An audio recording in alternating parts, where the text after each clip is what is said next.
Okay, so we'll be going through gas chromatography, and that is the advanced analytical chemistry. So we'll talk about things that are important. I just want to open up your mind of what is happening under this gas chromatography. So without wasting our time, we can proceed.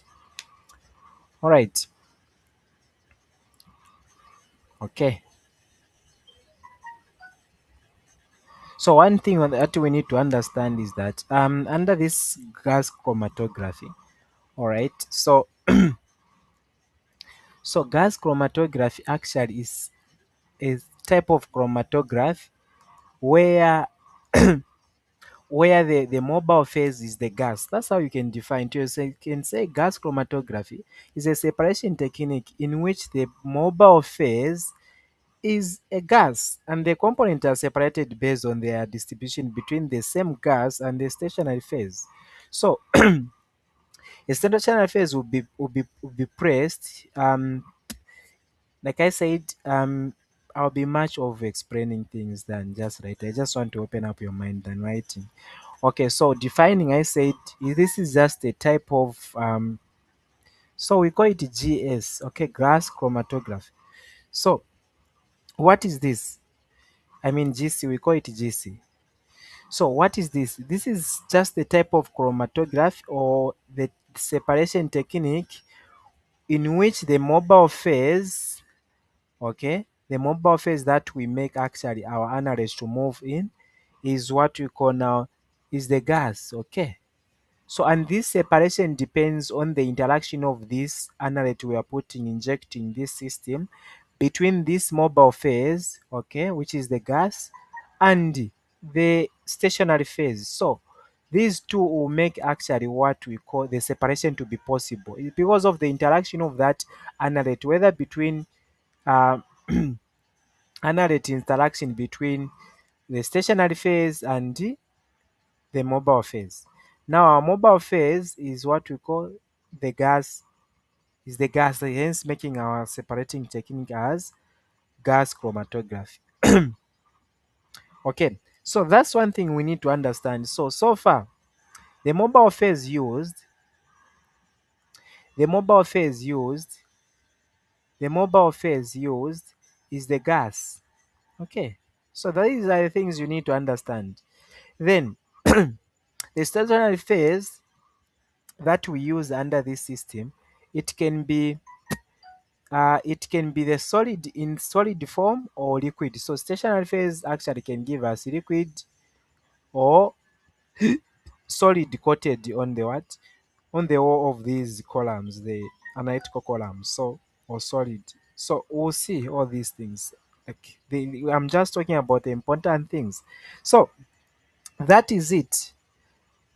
All these they are like will be coated. The liquid will be pressed inside the column, and also the solid stationary phase will be also coated in the column. Okay, so depending on the type of column, okay, so it will be coated in that, and the gas will be allowed to actually flow in these tubes or columns. Okay, so the whole basic idea is imagine imagine something like the gas, which is we call it the carrier because the one which will carry, we call it mobile phase, is the one which will carry the analyte. Okay, push the analyte and move together so that the separation can happen between the gas and the stationary phase. Now imagine, am I supposed to write this? Okay, so imagine I want to picture it like with you how this happens. Imagine the gas, which is the carrier, okay? So carrier gas, okay. So this carrier gas actually pushes the sample, okay? Pushes the sample, pushes the sample, okay? Then after pushing the sample, then the sample travel inside the column now, where it will travel inside the column, following the column. So sample travels in the or the analyte. So sample travels in the column.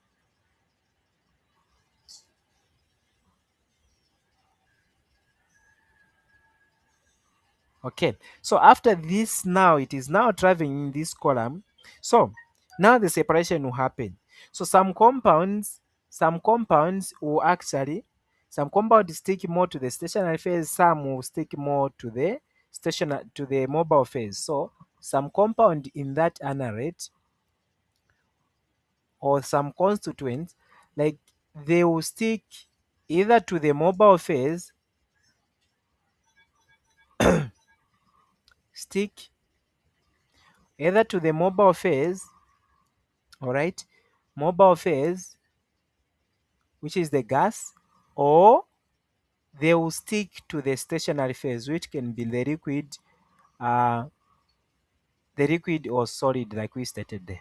So that actually will make it possible to separate, because some compounds or constituent, or the part of the anarate or the sample, they stick to to the mobile phase or stationary phase, between the two. So if they stick much to the stationary phase, okay, stationary phase, this means that they will move slowly, okay, or they will come out late out to the detector, because they must be the detector after they are done doing this interaction. So if those they stick to the stationary phase, that means they move slowly or come out late, okay. But if they stick too much to the mobile phase, meaning that they'll be forced to elute with this mobile phase, so these they'll move fast. Okay, those that stick to the mobile phase, they will move fast. Okay. Okay, so that is it.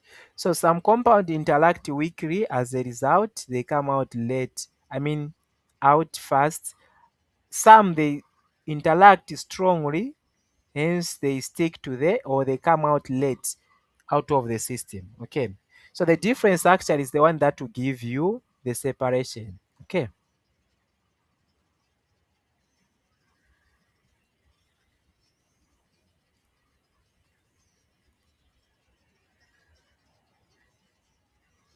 So that is it. This is what happens actually under this GC, gas chromatography. So this is how it happens. But let me take you through like what it really happens inside. Like I show you the gas.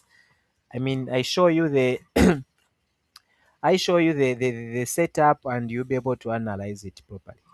Okay.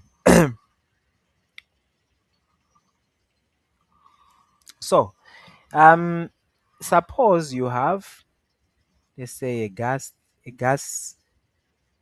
source there, okay. There is a meter that actually reads how your gas is being used, or at what rate is it being actually given out. So this is a gas cylinder, the source of a gas.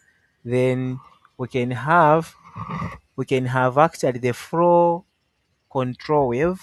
So let me put the flow control wave that actually controls uh, flow control wave that control this movement of this gas. Okay, then from there, then what we can have is, now after this has been done, then we need to have where we can now inject our sample. All right, so the sample will be injected there. So the type of injection also we'll talk about it. So, and that will be um our next lesson, if I'm not mistaken. So then from there, here it will be the sample injection in this tube, sample injection. So you inject your sample there, okay. Then from there, it goes now into the system, which is the analytical system, I mean the gas system. So there they are sometimes it can be of cold, and we'll talk about this type of coil, or the column. This is the type of column I'll put for the coiled one. The other one is just tabu like that. I mean, this one is coiled like this. Then the other one is just packed. and do explain all those. So this type of coil actually comes like that, coiled like that. Then what you are going to have is the detector after everything has been done, the separation. What will come first will be detected, like I explained to say the difference gives the explanation. Then the detector now will detect what has been detected, what has actually been seen. Then from there, then we have a display of what we call chromatogram or the TV. So on the chromatogram there is actually a display of that shows, it's just a display um, that shows how these peaks are actually distributed like that. Okay. Okay. So it is start from here. The gas that can be used as a mobile phase, um, we can have nitrogen. So type of gas that we can use H2, we can use helium. Depends with actually what you want and what you are separating, how it can strongly or weakly, effectively interact with your anarate. So you can have also hydrogen. Okay, but you have to be very careful with all these type of carriers that actually might be used to deliver the anarate in the system. So for nitrogen, suppose it's the one that has a more molecules, it will affect the speed. So really, under nitrogen, there's a less speed there with your optimum speed, because the optimum speed of this, the optimum velocity should be at least 8 to 10 centimeter per second. That's how it should move. Okay. So if this is used, then there are also type of compound that actually must be intended for this. Then the hydrogen is highly inflammable, so you have to be very careful. I mean the hydrogen. Then the helium is non-reactive, somehow best to be used, and these are the types of gas carriers. Okay. So these are the type of gas carriers that can be used to deliver. So here is just where it will be measured, the flow rate. Then here the sample is injected here by whether like just using drop or spot trace. I'll explain this, don't worry. So these are the type of gases. By the way, we need to be actually like we maintain purity. Okay. So purity of these gases, these carriers. So one, these gases, one, must be inert. When you say inert, they shouldn't be react with other anarate. For anarate case, they must be inert. Okay. So these gases must be inert. All right. So when I say inert, something like noble gases, stuff like that. So then the other thing is we need to have them in pure form, like 99.99 if possible. Then the other thing that we can also talk about is they must have a constant flow rate. So this constant flow rate will actually enable constant retention time. What is retention time? Retention time is actually the time taken from the injection to the detector. So if that is constant as well, then we must have also constant flow rate, meaning that if the flow wasn't, I mean, was effectively like flowing like with that best rate. So the reason they can ask you to say, um, they can ask a question to say, why constant flow rate? Why do we need constant flow rate? Is because we want retention time to be also constant. So constant flow rate will result in the constant retention time. All right. So that is it about these guys. And all right, just a moment. Okay, that is it about these guys. Like a constant flow rate, it will result into constant retention time. So now let me explain now step by step. We start where we inject there, and you'll be able to actually see one or two things that actually you need to picture. So let me explain. I've talked about the carrier gas. So let me talk about now. So this is the first step we do. So let us do the injection part also, because these are the parts. Then you have the detector, type of detector, and also everything like that, and other handling that we need to pay attention to. So what I'm trying to say is when we inject at the injector, okay. So I've talked about the gas purity and how we should handle them according to the best flow rate that we're actually intending for that analyte. So the other second thing that you need to talk about is the injector. So under injector here, this is where actually we need to be very precise. Okay, so the purpose of this injector is to introduce the sample into the system. So we are going to introduce the sample. Okay, introduce the sample. Okay,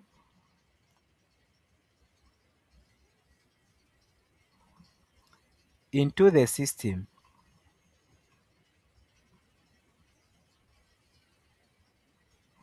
All right, so introduce the sample into the system, and that's the importance like of this guy. Okay, so the important point that I want you to understand is sample. The sample here must be volatile, like vaporized. Okay, so it need to, before it is injected, it will need to come as this like sprit or spritless. So under sprit meaning we have just a lot of concentration. Then spritless, I mean under sprit, like it means that we have small, we have like if we do split, we have a small portion of the column because it allows us to split just a little. But if the column is somehow big, we need, I mean, we need to do something like we need to first of all, let me explain this. Let me make it clear. All right, I can't wrap, but that's the problem. So under sample injection, under sample injection, one important thing that you need to understand is you must first vaporize your sample instantly. So why vaporizing? Remember, we are dealing about gas carriers or gas mobile phase, which has to move with this analyte. So we must vaporize the or vaporize instantly. So we must have actually a lot of heat. So we'll talk about the temperature also. So the temperature also has to be actually at least above 50 degrees Celsius of that least volatile in that compound. Okay. So we should vaporize instantly under this injection. This is what happens under injection. So then at least 50% degrees should be our highest or should be there than a boiling point, than a boiling point of that least volatile. Okay, so least volatile we mean something that actually will take time, like those like complex substance or arrogant substances that might not want to evaporate. At least we need to have the data to say the least constituent or component in this sample should at least be eliminated to a gas by 50 degrees Celsius. Okay, okay.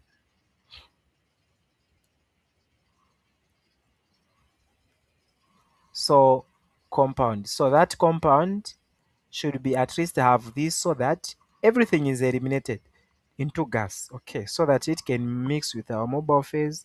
So the other thing that you need to do under this injection part, you need to avoid overloading the column. Avoid, avoid overloading the column.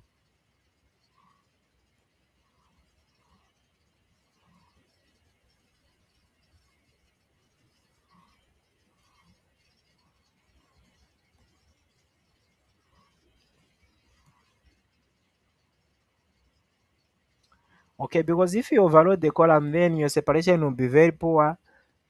The way they will be interacting between the mobile phase and the stationary phase, there must be a difference there. Okay, so those are the things to be actually noted under injection part. Then there are what we call type of injections now.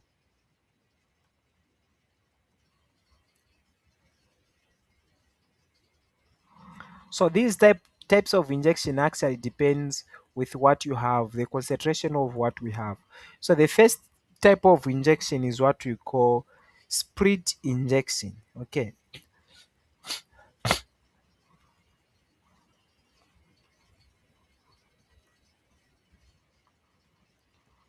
so what happens under split, you are just splitting like a drop bar. You give like that, you give like that, you give like that. So under this, what happens? First, only a small portion enters the column under this because you just split like that. So only small portions enters the column. Okay. So because you just split like that, okay, then the rest should be vaporized. So only small portion enters, only small portion enters the column. Then from there, then the rest is wasted. Okay, because when you split, you expect a lot of things like to be there. So only like the vapor form is the one that will be allowed. So the rest is wasted. Okay. So it's wasted because we are interested with what to vaporize once the heat is actually given to this anarate. Okay. So we use this when we have actually high concentration because we don't need to split like to because splitting comes as a result of reducing the volume in that of those solute contained in that solution. So like the reason why we split is because like we have enough concentration. So concentration is higher.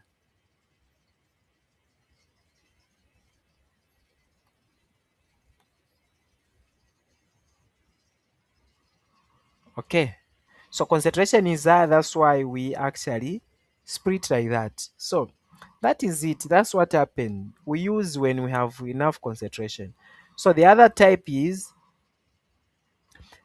of the other type of this splitting is what we call split trace now. Okay.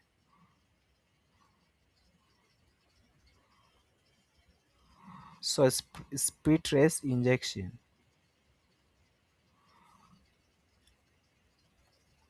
So under this split trace injection, what happens?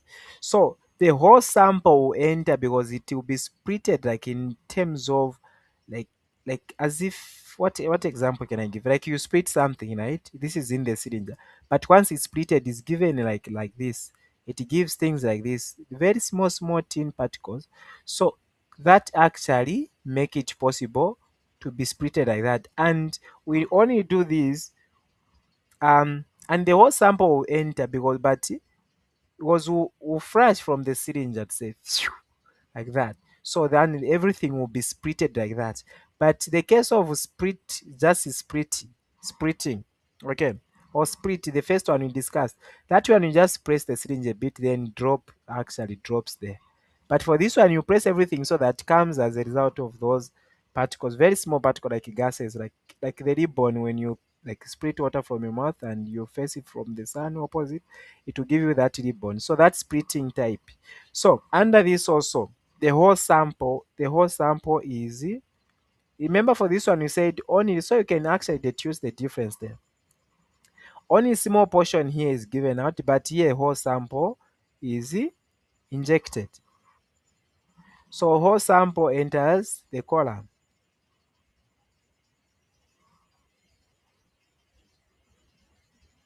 Okay. The other thing that we need to understand is that we use this when we have used for very small traces amount, like we have just very small things. So used for small or traces, those traces, okay, amount. So we use this so that we split it like when you have just small of them, because if we split just and we have very small, it won't even reach the gas. So the best is you split with that force and it will be splitless. And if is that happen, then you have the chance of actually it vaporizing properly and also entering the system, and it will be pushed by the gas, which is our mobile phase. So one thing that you need to understand, like as I'm polishing on the type of splitting, one, like high concentration will use what you call split because we have a lot. We just drop a bit. I mean there. So then when you have low concentration, use split trace because you don't want to waste. You have small amount, okay? the whole thing should enter, but here only a drop enter the system because you have a lot of them. All right. So that is it. Like, you can be asked to differentiate the two. Hope we can come up with those differences and do the best. All right. So the other thing that you need to understand is now the third part is now that column. Okay. So I explained the column now. Let's talk about now in details about the column. So what about the column? This is where now the separation occur. So separation takes place in this.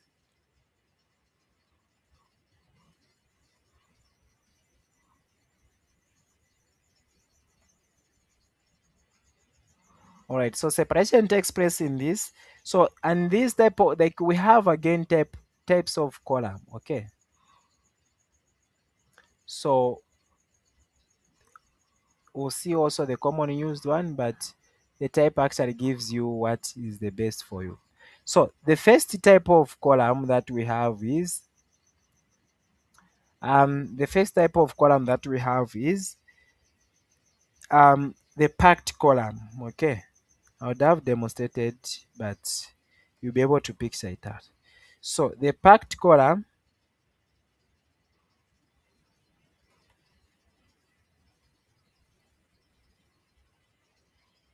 So this packed column is also filled with the solid support coated on it. So this one uses the liquid stationary phase. So this packed column, it's packed with the, let me say this is a column. Okay, it is filled with the solid support, which is the medium. Okay, then it's coated with the liquid. Now there's liquid there. Okay, there's liquid stationary phase. Okay, and we call it liquid gas chromatography. So there is what? There is the liquid now coated under packed, and the gas will be allowed there to pass through it. Okay, so that's one thing about packed column. So this packed column, it uses this liquid as one of the stationary phase coated around this supporting medium. All right. Then from there, okay, so from there, then we have also the other type, which is the capillary column. Okay,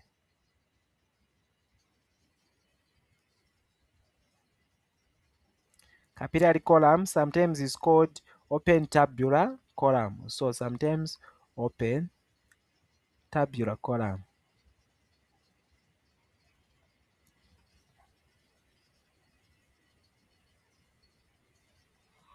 All right. So that is it. Then this one is very thin, like something that is of tube, like it's very thin. Okay. At least this one is somehow thick, but this one is very thin. Okay. Then the other thing that happens actually, the stationary phase is also coated on its own. Okay. Then it's actually more efficient. Why? I can explain that.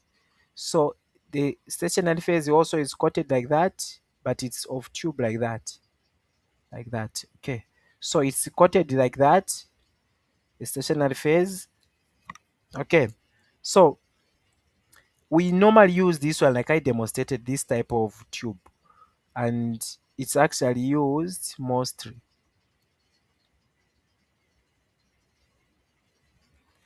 So this type of um, column, it is used mostly under GC. Okay.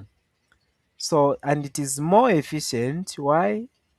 Because the solid that actually is coated there give that chance of not moving anyhow with the anarate. So more efficient or efficient. All right. So those are the things actually to bear in mind. So that's what I can talk about this type of column. Now there are things that affect this separation. So we'll call them factors that affect the separation, and we'll explain one by one. Okay.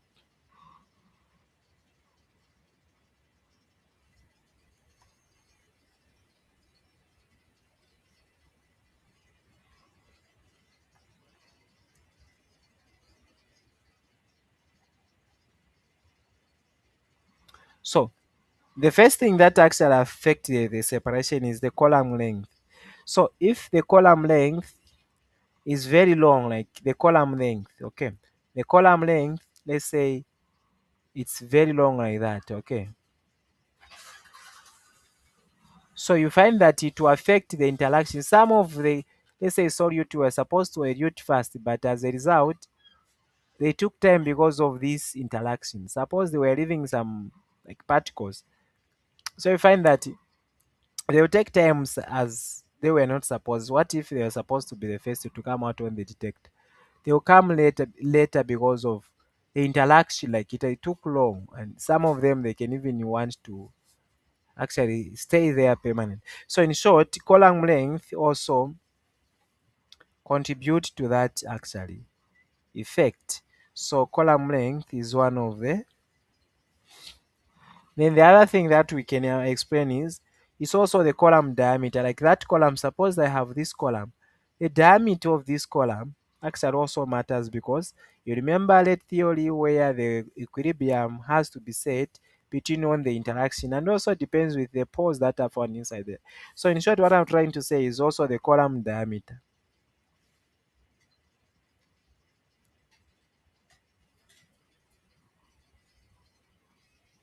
Then the other thing is also the fume, like the fume that actually is coated there.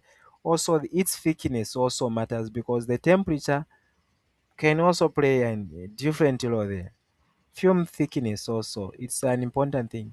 If it is very thick, then the drying up will be actually very, very fast, okay, because of the heat involved.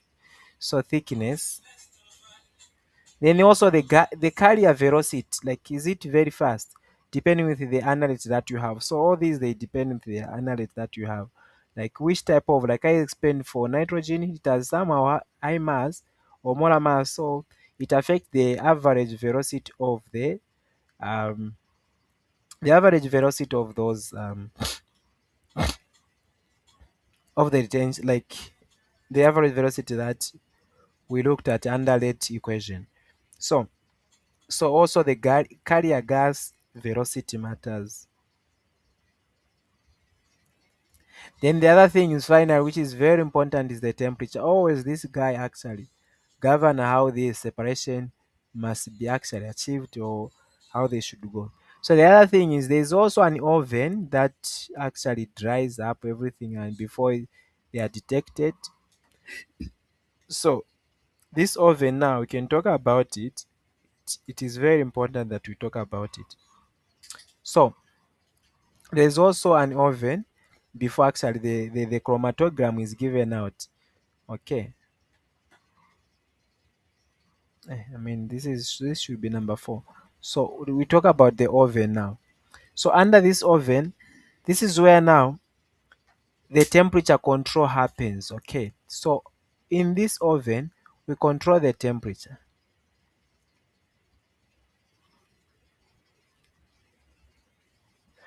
All right. So this means that there are two types, okay? Types of oven.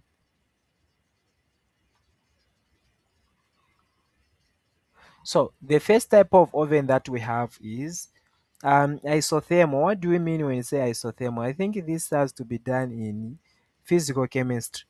And as chemists, we need to understand this.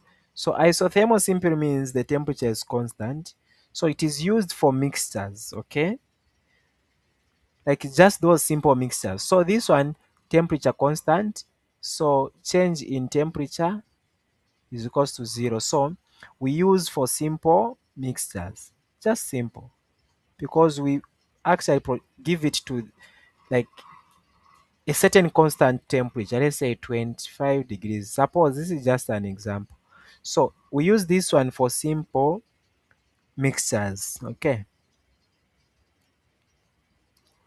Because if we increase, then they may end up drying, and also we are certain of the mixers that are there, like their boiling point, stuff like that. So with the information provided as for those like or like information about their volatile evaporation, actually will enable us to use this because we use just for simple mixers. But for those that are complex, we need the temperature that varies. And that actually takes me to what we call temperature programming. So we have two types of this oven. There's also temperature programming. So temperature programming is more like temperature integrating, like where temperature keeps on changing based on the complex of the analyte we have. So we have what we call temperature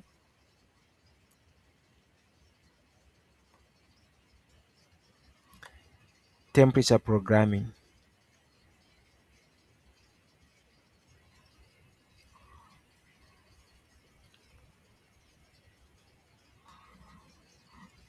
Okay, so temperature increase gradually under this. So the temperature will increase actually gradually. So what I'm trying to say, the temperature will increase gradually. Um, why do we increase? We use this for complex. Um, so increase gradually. So increase gradually. So we use this for complex mixtures. So these complex mixtures, suppose um they had like some substances that actually couldn't evaporate at our least boiling point. You remember I talked about the least boiling point at least should be there under injection. Okay. Then that actually means that most common use because it's somehow effective and powerful such that it doesn't leave any, and we use complex substances because of this one is used for simple mixtures, but this one is for complex mixtures. Why? Because these complex mixtures might contain stubborn components that actually can't actually be vaporized or made into gases so that the separation can be achieved. So those are the things. We use this one mostly, and the temperature increase gradually, and it's used for complex mixtures. Okay. So why do we increase this temperature? I'm from explaining. So the reason is very simple. We increase temperature because some heavy compound need the high temperature to come out from that analyte. So that actually could be the reason. Okay. So high temperature because of stubborn compounds.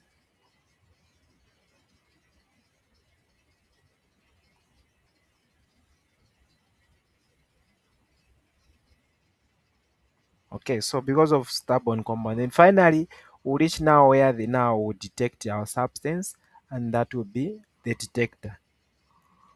So after now drying from the oven, so now we'll talk about now the detector. All right.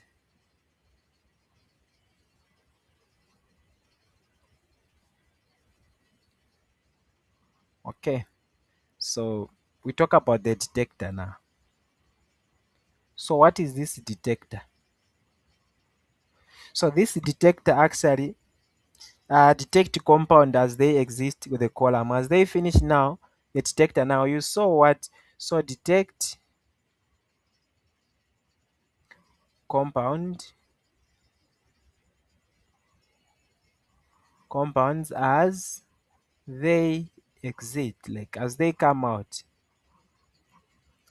as they come out, as they come out of the column.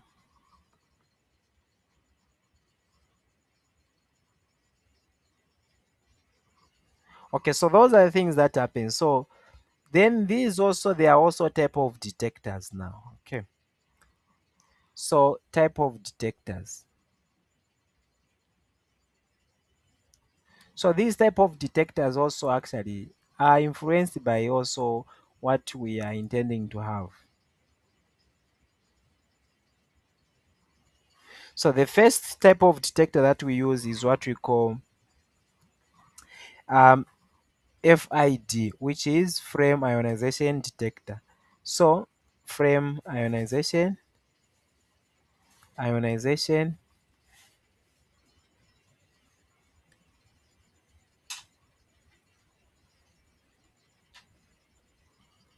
detector. All right. So frame ionization detector is one of the detector that we use. Then what happens under this? It's most is common use detector, common use Why? Because this detector deals with electrons. So what happens? It will detect. It detect organic compounds. Organic compounds, please. For ionization, organic compounds. It can also detect like mass sensitive compound. In fact, it's based on the mass. Then it is very sensitive. Okay.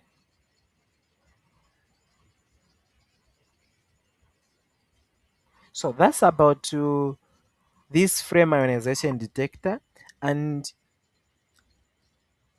under this, these are the most type of like compound, like organic compound detectors, mass detector, sensitive detector, and also very sensitive. This guy, it measures like the levels in ng, which is nanograms. Okay, so it measures the product or the compound in nanograms.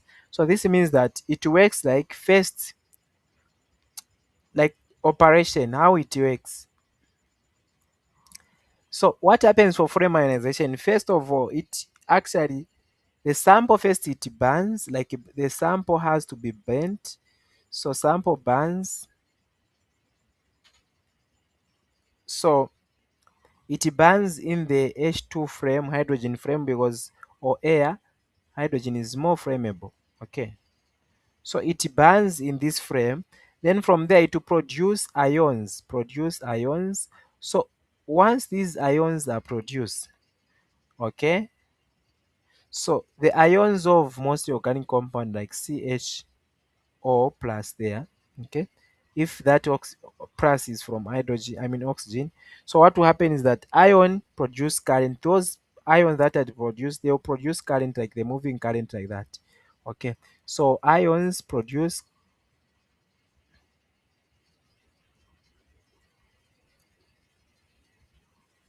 So um the ions that actually are produced like as electrons there, they produce current.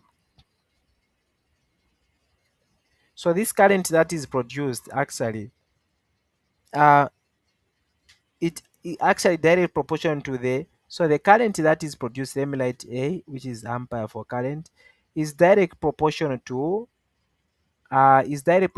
the actually amount of compound. So how much you have, how much electrons produced is equals to how much of that compound. Okay, so that's what happens. Very simple under this. And I like FIDY because just dealing with masses. Okay. So the importance of this one, it will detect organic compounds. That's the good part. So it does not detect. So one, the type of things that it detects is organic compounds. Okay. Then organic carbons, I mean organic carbons like CH, organic carbons. Then the other thing that it does is does not detect like things like sulfur dioxide, carbon dioxide. It doesn't detect this. Then it is very robust. Why? Because it's mostly used like it survives with different locations. So it is very robust. Okay, this type of, so it's about the ions. The ions, they'll produce current. Okay, then the ions, they'll produce current. Then they will be actually, the mass will be like each ion is given, and that's why it's called I mean it's called frame ionization detector. It's just about the frame that ionize and the detectors are actually performed. So the other type of detector that we can talk about is what we call um first of all, what you need to know is that this FID frame ionization detector, it detects organic compounds by measuring their ions produced during combustion, like I explained in the frame. So the type of ion, to detect the type of ion, the amount of ion, they are mostly for mass. Okay, mass of these ions given out of this compound once they are bent. So that's actually what happens. They lose the interaction, this organic compound, and they give electrons. So the other type now that we need to talk about of this is what we call electron. electron capture detector. So this one focuses more on electron and captures them. That one, it was more of mass of those that has been produced. Now this one is about capturing. So electron capture detector. All right. So it is very sensitive as well. So very sensitive. That one is common use, but this one is very sensitive. So the other thing, we detect things like halogens. Okay, like we know halogens compound, halogenated compounds are the things that one detect organic compound, hydrocarbon compound, but this one detects these halogenated, or um, it detects these halogenated compound, and we know halogens like compound that contain these um, compounds. Okay, then the other thing that we need to talk about is um, what happens under this is the concentration also is quite sensitive under this because it's more powerful and efficient, if I'm not mistaken. So efficiency, it's somehow very sensitive, and the concentration is quite sensitive on this. Okay, so the concentration is sensitive. Then, like we said, it measures a very low. It's very, like, it has a very low sensitive, like the sensitivity is very okay, it's very sensitive. In short, it measures the level into picograms. Okay, so those are the levels. Remember, the other guy measured in nanograms. Pico is something like negative 10 to the power negative 2, if I'm not mistaken. No, to the power 13 there, if I'm not mistaken. I mean 15. So it is used for pesticides like environmental samples, halogens, and like a lot of like uses, like use for pesticide, environmental samples,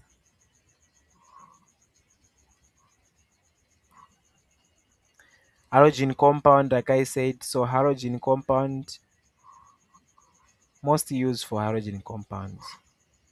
So how it works, operation, I'll say operation. So the way it works, this one, you have you're going to have what we call a radioactive source, e.g. nickel. Most nickel used is 63. Then the other thing is, this nickel now is a radioactive source which is actually direct to that sample, and it will produce electrons. Okay, produce electrons of halogen compound. So it's the radiation that is actually safe for halogen compound. Okay, so this, like, radiation, once it's given like that, then this, suppose this one will be emitted and it will produce electrons. So those electrons, once they are produced, they will create a background current. So the current now, the electron produced, they create a background current. So like as they rotate, they are being like heated with this radiation, so they'll create a current, in short. So then, if the sample capture electrons, then the current decreases because it was very fast like that. Let's say they were only two. So if I capture one electrons, then the current reduces. Let's say there were only three rotating electrons. So I remove this.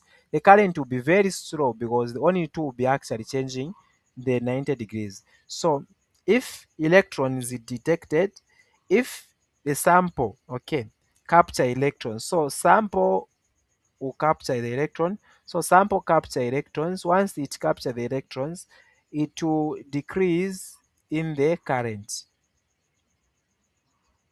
Okay, and by this, it will decrease the concentration. So remember that one increase the concentration, but here um the concentration follows the amount of, there on top we talked about the concentration following the amount of electrons actually achieved as masses, but here we talk about the electrons that are actually absorbed and the concentration decrease.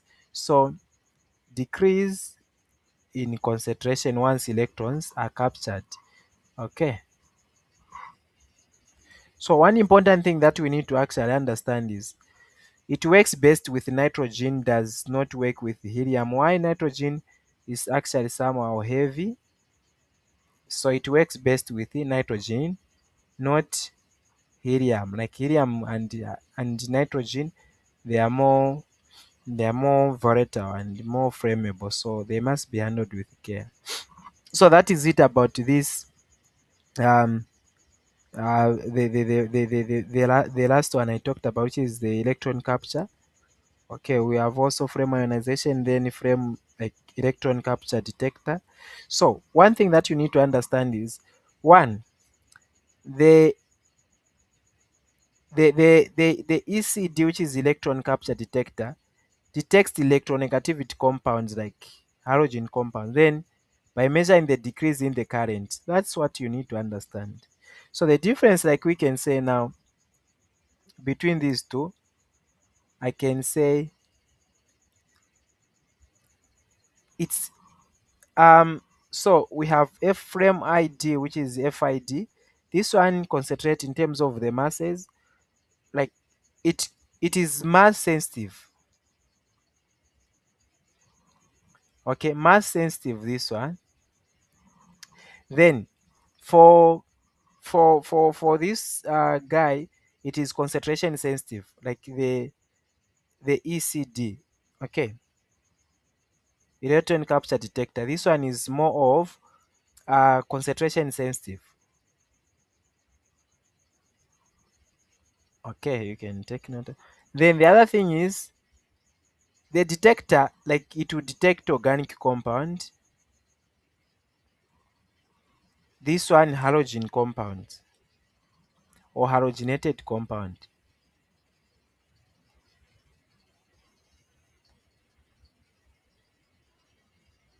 Okay.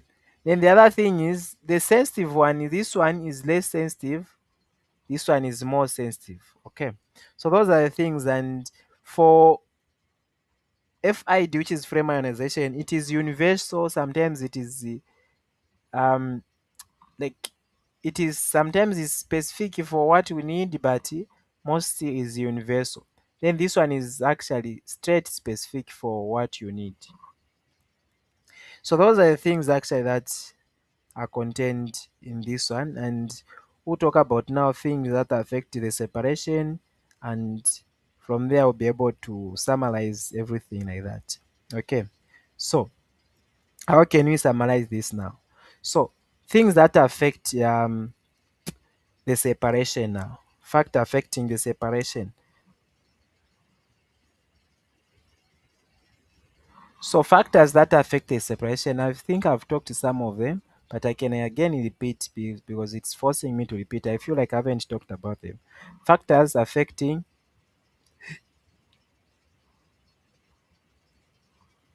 the GC separation. Okay, so one important factor that we have is the vapor pressure of anarate. If the vapor pressure of anarate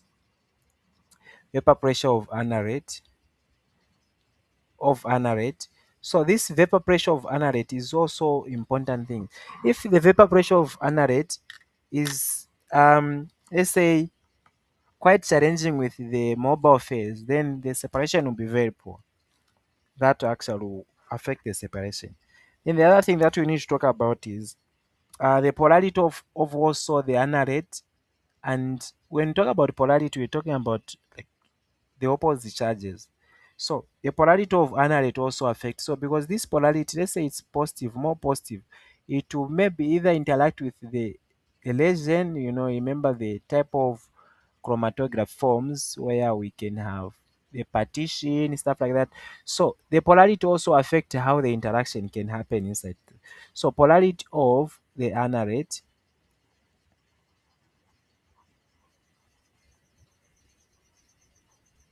So these are the things that affect. Then also the polarity of the stationary phase.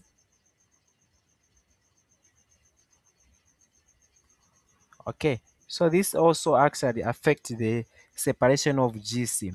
Then the other thing that we can talk of, I think I explained some of this, it's the column also. So also the column temperature, how the temperature also govern the interaction there also matters. Okay. Then remember we talked about the carrier gas flow, very important. If the carrier gas flow is not constant, then we won't have a retention constant time.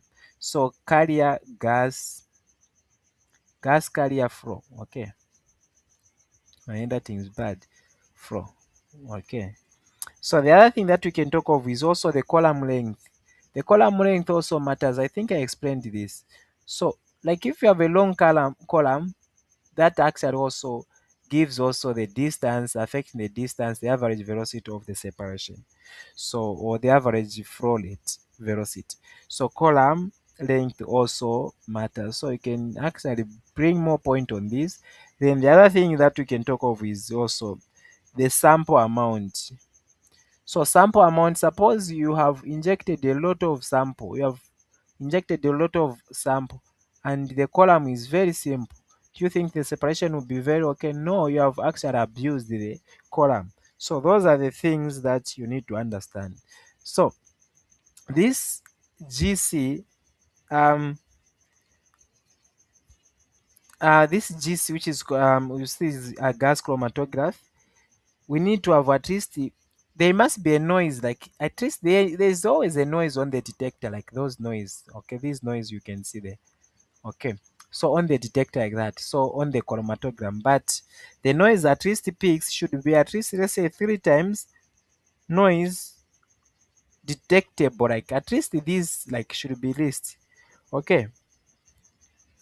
Okay, so that is it, like, but when you have 10 times noise, so this means that we are accurate in the um like accurate quantification. We'll quantify this easily. Okay, but this one will just detect when we have 3 noise. I'll explain what in the 3 noise in the next video, but for so far, um when we have 10 noise peaks like that, so this means that we can accurate quantify, okay, because of this large number. Quantification accurately. That is it. So the application, like now, that is it about GC. Let's talk about the application now.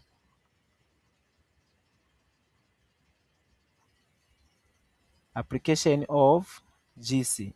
So the application one, we use this in food quality. Like, is this food quality you measure also, because you have the references which are what standards. Then also in pharmaceutical, also still the same thing. This one now we actually develop medicines. So if medicine are developed like this, then they'll be of pure quality, because we also use pure gas carriers, and also we use in environmental monitoring, like monitoring some certain diseases or consequences, e.g. the acid water, e.g. the metal water. Okay. Also in clinical investigation, suppose we want to remove some antigens, toxins in the blood. So clinical investigation is also one important aspect for this. Okay, so that is it about it. So one thing that you need to understand is, one, under the way it started, the flow of GC. One, you need first to talk about the carrier gas flows. Okay, so carrier gas flow. Remember this. This is the things we looked at. Number two, injection. Okay, simple and vaporized. So I mean, sample should be vaporized, and splitless and also split. Those are the type of. So we talk about injection. So then from there, the injection now enters the column. So it enters the column. Okay, under injection here, we should actually be vaporize that. So it enters the column by injection. Then the separation will occur in this column, okay, where separation occur. Okay, then compound exit at different times, and that's what brings separation. So compound, so different exit time gives what we call the separation. Okay, so detector then, detector detect what actually supposed to be they detect the signal. Then what actually will be produced there on the TV is what we call the chromatogram. Those things like that, those you can see, those are what you call chromatogram. So those peaks they are displayed are what you call chromatogram. Okay, so that is it. So if you are someone like, okay, the whole idea about this is one, under gas chromatograph, under gas chromatography is the gas chromatography is a separation technique where the mobile phase is the gas. And if we have the mobile phase as a gas, and separation will occur between the analyte interaction between the gas and the stationary phase. So compound are separated based on their volatile, like their vaporization and interaction with the stationary phase, how they vaporize within the system which is very hot. Actually, that depends on the interaction. So the system also it consists of the gas carrier, I talked about them, the injector, the columns, the oven types, and also the detector types such as FID, flame ionization energy, and also electron capture detector. So those we have talked about. So that marks actually the case of gas chromatography in general. So the important points that I've given you are very important to open up with what is that. The rest now you can read the application. I think this marks the end. Hope everyone has gotten something.